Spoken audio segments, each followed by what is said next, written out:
بسم اللہ الرحمن الرحیم۔ میں ہوں عنایت اللہ کاشف ایڈوکیٹ اور آپ دیکھ رہے ہیں لیگل انفارمیشن میں خوش آمدید۔ میرے EOBI کے بزرگوں، آج کی ویڈیو بہت ہی اہم ہے۔ تمام احباب سے گزارش ہے کہ آپ نے یہ ویڈیو ضرور دیکھنی ہے اور مکمل دیکھنی ہے، اس لیے کہ آج کی ویڈیو ایک المیے پر بنائی جا رہی ہے کہ آپ کے ساتھ ظلم و ستم ہو کیا رہا ہے، میرے عظیم پاکستان میں میرے عظیم بزرگوں کے ساتھ کیا کھیل کھیلا جا رہا ہے۔ اس پر میں ساری ویڈیو آج بہت ہی تحقیقاتی ویڈیو میں آپ کے سامنے پیش کر رہا ہوں۔ امید ہے آج کا موضوع آپ کو پسند آئے گا۔ پاکستان میں جو ورکرز کی تعداد ہے یہ 73 ملین ہے، جبکہ EOBI کے ساتھ جو جڑے ہوئے لوگ ہیں ان کی تعداد 8 ملین ہے۔ یہ رجسٹرڈ 8 ملین لوگ ہیں اور 15 ملین میں سے 0.65 ملین لوگ سندھ سوشل سیکیورٹی میں رجسٹرڈ ہیں۔ پاکستان نے ورلڈ بینک سے قرضہ $600 ملین سوشل سیکیورٹی اور EOBI کو مضبوط کرنے کے لیے درخواست کی ہے۔ یہ درخواست بالکل بے تکی، غیر ضروری اور رقم کو ضائع کرنے والی ہے۔ اس کی وجوہات کیا ہیں، اس کے اسباب کیا ہیں، یہ بھی میں آپ کو آگے چل کر بتاؤں گا۔ موجودہ EOBI، سوشل سیکیورٹی اور لیبر ڈپارٹمنٹ کیا کر رہے ہیں، کیا ضرورت ہے، ان کے سربراہان کیا کر رہے ہیں، اس پر تمام تر جو ہے آج ہم تفصیل کے ساتھ آپ کے سامنے بیان کریں گے۔ اگر ہم ایک جائزہ لیں تو صبح جو مزدور 7 بجے گھر سے نکلتا ہے وہ رات کو عموماً 8 بجے گھر واپس آتا ہے، یعنی اس کی جو ڈیوٹی کا دورانیہ ہے وہ 12 گھنٹے ہے۔ 30 دن مکمل کام کرتا ہے اور بغیر کسی چھٹی کے کام کرتا ہے، اس کی چھٹی کا کوئی تصور نہیں ہے۔ اور اگر خدا نخواستہ کسی دن وہ بیمار پڑ جائے یا اس کو کوئی ضروری کام پڑ جائے اور وہ چھٹی کر لے تو اس کی کٹوتی علیحدہ سے کر لی جاتی ہے، اور اس تمام تر اذیت کے بدلے میں اسے 12,000 روپے ماہانہ ادا کیے جاتے ہیں۔ کہیں پر 10,000 روپے ماہانہ ادا کیے جاتے ہیں، کہیں پر 8,000 روپے ماہانہ ادا کیے جاتے ہیں۔ مختلف ملک کے مختلف حصوں میں اس کے جو ریٹس ہیں وہ مختلف ہیں۔ اگرچہ منیمم ویج بورڈ کی طرف سے جو ہے وہ ویجز مقرر ہیں، لیکن ویجز پر عمل درآمد جو ہے وہ میں آگے چل کر بتاتا ہوں کہ کیسے ہوتا ہے اور اس پوری مناپلی میں کون کون شریک ہوتے ہیں۔ اگر خدا نخواستہ اسے چھٹی کرنی پڑ جائے تو اس کی چھٹی کی جو رقم ہوتی ہے، اس کی دہاڑی، وہ ڈیڈکٹ کر لی جاتی ہے، کاٹ لی جاتی ہے۔ اور وہ یہ ساری جدوجہد جو میرا مزدور ہے وہ کس لیے کرتا ہے؟ اپنی بیوی کے لیے، اپنے 3 سے 4 بچوں کو پالنے کے لیے اور ایک کمرے پر مشتمل اپنے گھر کے کرائے کی ادائیگی کے لیے کرتا ہے۔ جی ہاں، اگر اس کی زندگی کا جائزہ لیا جائے تو بظاہر تو وہ ایک سیکیورٹی گارڈ ہے، ایک پیٹرول پمپ پر ملازم ہے، یا ایک فیکٹری میں کام کرنے والا انسان ہے، ایک مائنز میں کام کرنے والا انسان ہے، بظاہر وہ ایک بٹھا مزدور ہے، مگر اگر ہم اس کی حیات کو دیکھیں، اس کی زندگی کی ترتیب کو دیکھیں تو میں نہیں سمجھتا کہ وہ ایک سیکیورٹی گارڈ ہے، یا وہ ایک پیٹرول پمپ پر ملازم ہے، یا وہ ایک بٹھا مزدور ہے، بلکہ اگر ہم اس کی زندگی کا جائزہ لیں تو محض وہ ایک غلام ہے۔ جی ہاں، جدید دور کی غلامی کیا ہے؟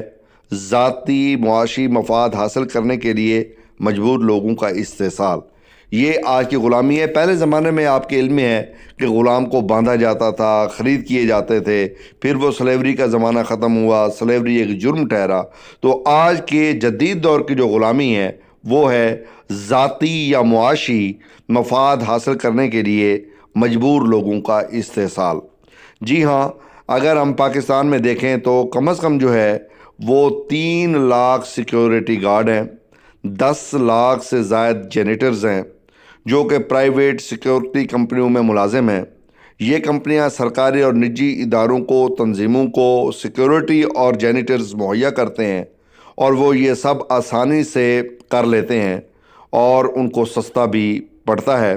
اور کنٹریکٹر کو جو درمیان میں مڈل مین ہوتے ہیں ان کو لم سم اماؤنٹ یا رقم جو ہے وہ ادا کر دی جاتی ہے۔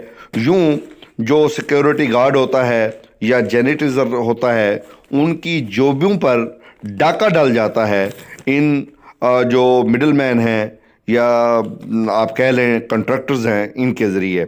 اور اگر وہ اپنے آپ کو تمام ذمہ داریوں کی نسبت مزدوروں سے متعلق جو ذمہ داریاں ہیں بریو ذمہ خود کو سمجھتے ہیں، اس کے بدلے ٹھیکیداران ضرورت مند لاکھوں لوگوں کو غلام بنا لیتے ہیں، معمولی سی رقم ادا کرتے ہیں، اور نہ ان کو ای او بی آئی میں کے کنٹریبیوشن ان کا دیتے ہیں، اور نہ ہی سوشل سیکیورٹی میں ان کو رجسٹر کرواتے ہیں، نہ ای او بی آئی میں ان کو رجسٹر کرواتے ہیں. یوں جو منیمم ویج بورڈ نے ان کی رقم مقرر کی ہوئی ہے اس سے کہیں کم رقم جو ہے وہ حاصل کر لیتے ہیں. قانونی طور پر مقرر کی گئی جو رقم ہے وہ بھی ادا نہیں کرتے، اور نہ ہی ملازمین کو ای او بی آئی اور سوشل سیکیورٹی میں رجسٹر کرواتے ہیں.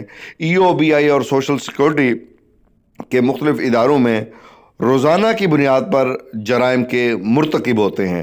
یعنی یہ ادارے جو ای او بی آئی اور سوشل سیکیورٹی کے ادارے ہیں، جن کا کام ہے سروے کرنا، جن کا کام ہے ملازمین کو تلاش کرنا، جن کا کام ہے ملازمین کو تیار کرنا کہ وہ اپنا کنٹریبیوشن جمع کروائیں اور وہ ان اداروں کو رجسٹر کریں جن پر ای او بی آئی کی رقم کا دینے کا اطلاق ہوتا ہے. اگر وہ یہ سب رقم نہیں دیتے تو ظاہر ہے اگر وہ ان کو چھوٹ ملی ہوئی ہے تو میں سمجھتا ہوں کہ ای او بی آئی اور سوشل سیکیورٹی کے یہ روزانہ کی بنیاد پہ جرم ہے جو یہ نہیں کرتے. سینکڑوں کی تعداد میں پیٹرول پمپس ہیں اور ہزاروں کی تعداد میں پرائیویٹ سکول ہیں، وہ بھی اسی زمرے میں آتے ہیں. دن دہاڑے ڈاکہ ڈالا جاتا ہے. غریب جو مجبور لوگ ہیں، غریب ترین لوگ، وہ ان پر یعنی آپ یہ سمجھ لیں کہ ایک ملی بھگت کا نظام ہوتا ہے. اس میں لیبر ڈائریکٹوریٹ کے لوگ بھی شامل ہوتے ہیں، منیمم ویج بورڈ کے لوگ بھی شامل ہوتے ہیں، اس میں ای او بی آئی کے حکام بھی شامل ہوتے ہیں، اس میں سوشل سیکیورٹی کے لوگ بھی شامل ہوتے ہیں. یہ تمام کے تمام جو ہے یہ مل جل کر جو ہے نا یہ لوٹ مار کا بازار گرم کرتے ہیں. آگے میں آپ کو بتاتا ہوں کہ وفاق کی سطح پر ای او بی آئی اور صوبائی سطح پر سوشل سیکیورٹی محکمہ جات مکمل طور پر ڈس فنکشنل ہو چکے ہیں، اور ان کا بجٹ جو ہے وہ کھایا جا رہا ہے اور کھایا جا رہا ہے اور کھایا جا رہا ہے. لوگوں تک یہ بجٹ جو ہے وہ پہنچتا ہی نہیں ہے. اگر پاکستان میں ہم اس ورکر کی تعداد کو دیکھیں تو جیسے میں نے شروع میں بتایا کہ ورک فورس تقریباً 73 ملین ہے، جبکہ ای او بی آئی کے ساتھ جو بزرگ رجسٹرڈ ہیں ان کی تعداد 8 ملین لوگ ہیں، اور 15 ملین میں سے 0.65 ملین لوگ سندھ سوشل سیکیورٹی میں رجسٹرڈ ہیں. اور میں نے آپ سے عرض کیا ہے کہ پاکستان نے ورلڈ بینک سے $600 ملین سوشل سیکیورٹی اور ای او بی آئی کو مضبوط کرنے کے لیے درخواست کی ہے کہ جناب ان کو قرضہ دیا جائے. اب کیا جواز بنتا ہے؟ اگر آپ اپنے لوگوں کو جو غیر رجسٹرڈ ہیں، اپنے اداروں کو اگر آپ ان سے کنٹریبیوشن لینا شروع کر دیں تو کیا ضرورت پڑتی ہے آپ کو قرض لینے کی؟ کیوں قرضہ لیا جائے؟ وجہ آپ یہ 73 ملین لوگ اگر ہیں، 73 ملین کا کنٹریبیوشن تو لگائیں. اچھا، آج جو لوگ جن سے آپ کنٹریبیوشن لینا شروع کریں گے، کل جب آپ لوگوں کو کنٹریبیوشن دیں گے تو آپ کو اندازہ ہی کوئی نہیں ہے کہ آپ کتنی رقم پاکستان سے اکٹھی کر سکتے ہیں اور حقدار لوگوں کو آپ حق دے دیں گے. ای او بی آئی کتنا بڑا ادارہ بن سکتا ہے، اس حوالے سے کتنا فلاحی ادارہ بن سکتا ہے، لیکن یہ تمام کام کر رہے کون؟ سوال یہ بھی ہے. اب ہم دیکھتے ہیں جی کہ موجودہ ای او بی آئی، سوشل سیکیورٹی، لیبر ڈپارٹمنٹ کو میں یہ سمجھتا ہوں کہ ریفارمز کرنے کی ضرورت ہے. سربراہان ان کے جو ہے کوئی نیک سیرت دیانتدار افراد کا تقرر کرنا چاہیے جو ورک فورس کو سوشل سیکیورٹی میں رجسٹر کریں، جو ای او بی آئی کے ساتھ رجسٹر کریں. اگر ان دونوں اداروں کے ساتھ رجسٹر کریں گے تو اس سے عوام الناس کا 73 ملین لوگ جو غریب لوگ ہیں ان کا فائدہ ہو سکتا ہے. اب ای او بی آئی کی کنٹریبیوشن سندھ میں 8,000 چل رہی ہے، پنجاب میں 13,000 چل رہی ہے، کے پی کے میں 17,500 روپے وصول کیے جا رہے ہیں. اور بھائی ان کو پورے پاکستان میں جب وفاق کا ادارہ ہے تو ایک سطح پہ لے کر آؤ. جب آپ کی کنٹریبیوشن مختلف علاقوں میں مختلف ہو رہی ہے تو یہ اتنا بڑا ظلم آپ کر رہے ہیں عوام کے ساتھ. خدا کے لیے یار کوئی ادارہ ہوتا ہے، کوئی اس کی شکل ہوتی ہے. اب وفاق کا ادارہ ہے، آپ نے پنجاب کا ریٹ اور ہے، آپ کا کنٹریبیوشن کا سندھ کا اور ہے، اور خیبر پختونخوا کا اور ہے. اسی طرح مڈل مین کے رول کو ختم کرنے کی ضرورت ہے. ورکر کو تنخواہوں کی ادائیگی جو ہے اگر وہ آپ بینک کے ذریعے کریں تو کیا مالک جو ہے وہ ورکر کے ساتھ بے ایمانی کر سکتا ہے؟ مثال کے طور پہ میں کسی ادارے میں مزدور ہوں, میری وہاں پر منیمم ویج بورڈ کے تحت میری 16,000 یا 17,000 تنخواہ مقرر ہے, تو کیا اس دکاندار کی یا شاپنگ مال کے مالک کی یا ہوٹل کے مالک کی یا فیکٹری اونر کی یا کسی بھی پرائیویٹ بڑی فرم کی یہ جرت ہے کہ وہ میری کنٹریبیوشن میں یا میرے جو ہے تنخواہ میں وہ کوئی دغا کر سکے؟ اگر یہ اپنا ہینڈ ٹو ہینڈ دینے کی بجائے اگر اس کو بینکوں کے ذریعے آپ اس ادائیگی کو یقینی بنا دیں تو عوام الناس کا بہت بڑا فائدہ ہو سکتا ہے. اچھا, پھر پاکستان کو کینیا کا ماڈل جو ہے وہ اپنانے کی ضرورت ہے. جیسے ہمارا EOBI ہے, کینیا میں ایک ادارہ ہے NSSF. اس ادارے کا جو بنیادی مقصد ہے وہ یہی ہے. وہ کیا کرتے ہیں؟ وہ کرتے ہیں جی 18 سال سے زائد عمر کے لوگوں کو NSSF میں رجسٹر کر دیتے ہیں. ان کی رجسٹریشن کو وہ ضروری قرار دیتے ہیں, اور اس اسکیم کے تحت جو خود روزگار ہیں وہ بھی اس میں شامل ہیں, جو سیلف امپلائڈ ہیں, اور اسی طرح جو دیگر لوگ ہیں ان کو بھی اس میں شامل ہے. اور وہ کیا کرتے ہیں؟ پینشن بھی دیتے ہیں اور ساتھ ہیلتھ پلان بھی حاصل کر لیتے ہیں. اگر ہم کینیائی جو ادارہ ہے NSSF اسی طرز کو اپنا لیں, اسی کے ماڈل کو اپنا لیں تو ہم مزید فعال کردار ادا کر سکتے ہیں. اب ان کا جو مکمل رجسٹریشن کا طریقہ کار جو ہے, پیمنٹ کی ادائیگی کا طریقہ کار جو ہے, یہ سارے کا سارا وہ سیل فون کے ذریعے عمل میں لاتے ہیں, اور ہر چیز کو انہوں نے ڈیجیٹلائز کر دیا ہے. کوئی بے ایمانی کا تصور بھی وہاں پر نہیں ہے. اب پاکستان میں ہر کارکن مزدور کی EOBI اور سوشل سیکیورٹی کے ساتھ لنک کرنے کے لیے نادرا جیسا ادارہ موجود ہے. نادرا سے آپ استفادہ کر سکتے ہیں. جو 18 سال سے کم عمر کا نیا شناختی کارڈ بنے اس کو آپ EOBI کے ساتھ جو ہے لنک کر دیں تاکہ اس کو کسی قسم کی ادھر ادھر جانے کی ضرورت نہ ہو.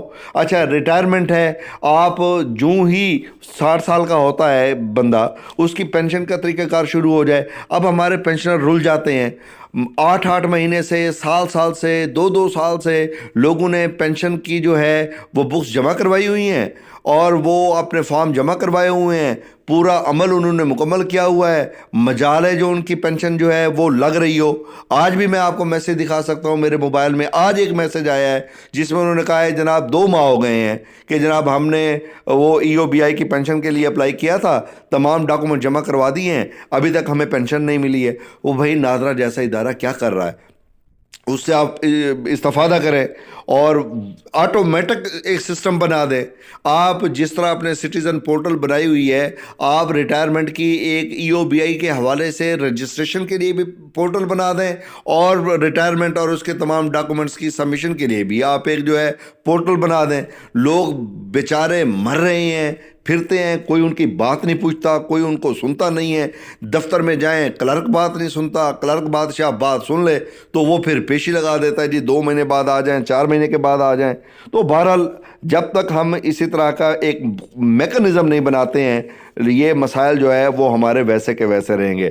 پاکستان کو چاہیے کہ وہ خود کار روزگار افراد کو بھی EOBI میں شامل کرے. ویسے یہ تجویز چل رہی ہے اور یہ اب میرے خیال میں بہت جلد اس پہ عمل درآمد بھی ہونے والا ہے. اچھا, پاکستان کے اپنے غربا کو بہت زیادہ مایوس کیا ہے.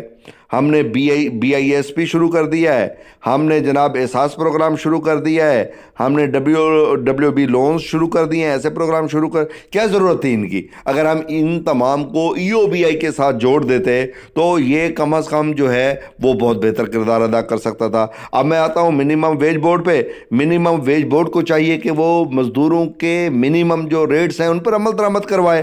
اگر وہ عمل درآمد نہیں کروائے گا, آپ پیمنٹ آف ویجز ایکٹ کے تحت جو ہے آپ نے لیبر انسپیکٹر کو اختیار دیا ہوا ہے کہ وہ جناب ان کو سنے کرے, یا آپ نے لیبر اسسٹنٹ ڈائریکٹر کو اس کو اختیار دیا ہوا ہے کہ وہ کرے سنے. کون سنتا ہے, کون کرتا ہے؟ سب مالکان سے جو ہے مال بٹور لیتے ہیں اور کوئی کسی کی نہیں سنتا. تو بہرحال minimum wage board, social security, EOBI جیسے ادارے اور نظام میں بہتری لا کر اس کو مزید بہتر کیا جا سکتا تھا۔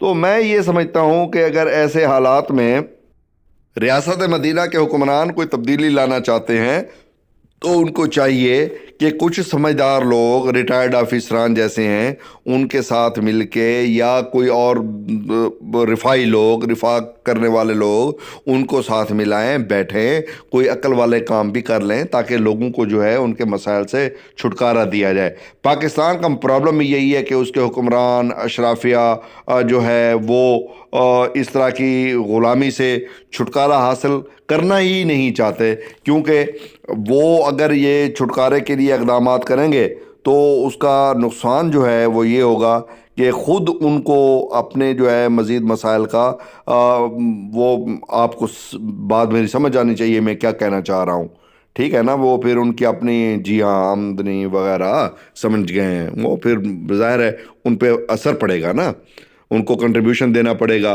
اچھا، بدقسمتی یہ ہے پاکستان کی کہ اس کے جو فیکٹری مالکان ہیں وہی جو ہے وہ حکمران ہیں، یعنی تاجر طبقہ ہی ملک کا حکمران بنا ہوا ہے۔ وہ قوانین ہی ایسے بناتا ہے، یا تو پہلے تو بننے نہیں دیتا، اگر خدا نخواستہ عالمی دباؤ پہ یا سپریم کورٹ کی ڈائریکشن پہ قانون بنانے پڑیں تو وہ اس کے اندر ایسے لیپسز یا اتنا مشکل طریقہ کار رکھ دیتا ہے کہ کوئی وہاں پہنچ بھی نہ پائے۔ جیسے اب پیمنٹ آف ویجز ایکٹ کو آپ دیکھ لیں، ٹھیک ہے جی، آپ دیکھ لیں، اسی طرح جو ہے آپ کا فیکٹریز ایکٹ ہے، آپ کا IRO ہے، آپ کے دیگر اس طرح کے جو قوانین ہیں، ان پہ انشاءاللہ ہم ویڈیوز بنانے جا رہے ہیں۔ میں نے بکس وغیرہ ساری اکٹھی کر لی ہیں اور انشاءاللہ بہت جلد ہم اس پہ کام جو ہے وہ شروع کرنے والے ہیں۔ انشاءاللہ ایک آدھ دن کے اندر اندر ہمارا جو ہے باضابطہ میکنزم جو ہے وہ شروع ہو چکا ہے، اور اب آپ دیکھ رہے ہیں ہماری ویڈیوز کی سپیڈ بھی بڑھ گئی ہے۔ لیکن درمیان میں میاں نور الہی صاحب کی پہلے والدہ صاحبہ فوت ہو گئی، پھر ان کے سسر فوت ہو گئے، تو ان کی کلخانیوں کا سلسلے چل رہے ہیں۔ تو آج الحمدللہ انشاءاللہ ہم مکمل طور پہ فری ہو گئے ہیں۔ اللہ تعالیٰ آئندہ مشکلات سے نجات دے۔ اور EOBI کے میرے بزرگوں، آپ نے مجھے ضرور اس پر فیڈ بیک دینا ہے کہ آج کی ویڈیو آپ کو کیسی لگی۔ امید ہے آج کا موضوع آپ کو پسند آئے گا۔ اگر ابھی تک آپ نے بیل آئیکن کو پریس نہیں کیا، پریس کر لیجئے۔ چینل پر نئے آئے ہیں تو سبسکرائب کر لیجئے۔ ویڈیو کو شیئر ضرور کیجئے گا۔ ویڈیو دیکھنے کا بہت بہت شکریہ۔